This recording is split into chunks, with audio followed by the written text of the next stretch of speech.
14, my dad and I would sit on the patio and watch the night sky, watching or looking for planes flying north. Because planes flying north was a symbol to us, the journey that we were about to undertake as a family.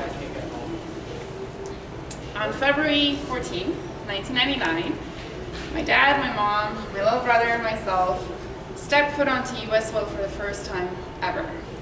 And that was our permanent move. I was super thrilled for this new adventure because I was a child and had no idea what change meant. And I walked into it with an open heart, which I think in the end was an asset because it allowed me to embrace the changes that were about to come into my life instead of resisting it and struggling even more than the challenges already presented. Looking back, I can definitely see how becoming an immigrant and completely changing my environment shaped me as a person, and I can recognize 3 phases that this change happened in. The first of the phases was that it expanded my worldview. For example, I discovered that you could eat chocolate with peanut butter.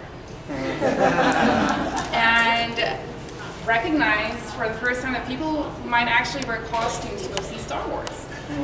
And this was a country where we could have unlimited refills on drinks. But on a more serious note, imagine taking someone from 1955, deep South US, and juxtaposing them onto a Chicago landscape, suburbs in the year 2000. Huge shift for me culturally. And for the first time ever, I was actually able to form friendships with people of different faith, ethnic, and cultural backgrounds. This allowed me to learn firsthand from them about their lives, about their viewpoints, and the types of people that they are. And was a very enriching experience, but at times what I learned from them also contradicted some pre-existing beliefs that I had already internalized in the culture that I grew up in. And that led to the second phase, which was that it challenged my paradigms, my existing way of functioning. This became especially evident if I was in a situation where I was confronted with pre-existing worldviews, opinions expressed based on those pre-existing worldviews, expectations imposed on me based on those pre-existing worldviews, and I had to decide whether or not I would continue with that path that I had started on in life, or if I would choose to adjust my paradigm and stand for something different. Examples include deciding whether or not I should defend my Muslim friends when people close to me were implying that they were terrorists. This was in the early 2000s, right after the terrorist attacks. Another example includes deciding whether or not I would allow stigma and shame to push me out of an interracial relationship, or if I would say, no, this is wrong to judge someone based on their skin color.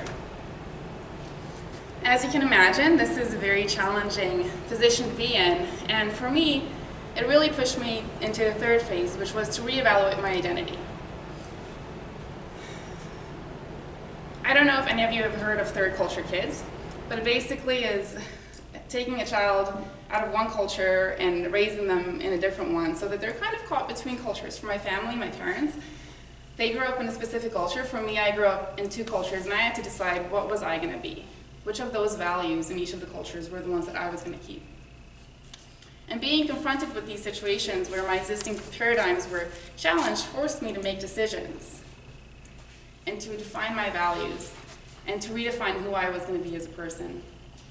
Looking back over the last 15 years, there's been multiple changes where I've actually been pushed through the same phase of expanded worldview, challenged paradigm, and then redefining who I am. And I've come to recognize that this is actually a framework that I can use to guide my own personal growth journey, and I think anyone can use this to guide their personal growth journey.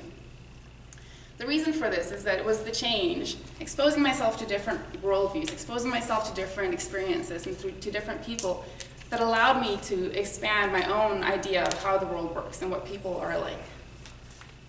By doing this, I was then able to challenge my existing paradigms. And I think if we expose ourselves willfully to information that might challenge the things that we believe already, and to evaluate that information and to decide whether or not we would adjust our own beliefs based on what we've learned as truth, that allows us to then shape our own personalities, shape the people that we want to become as persons. and to grow in life. Mr. President. All right.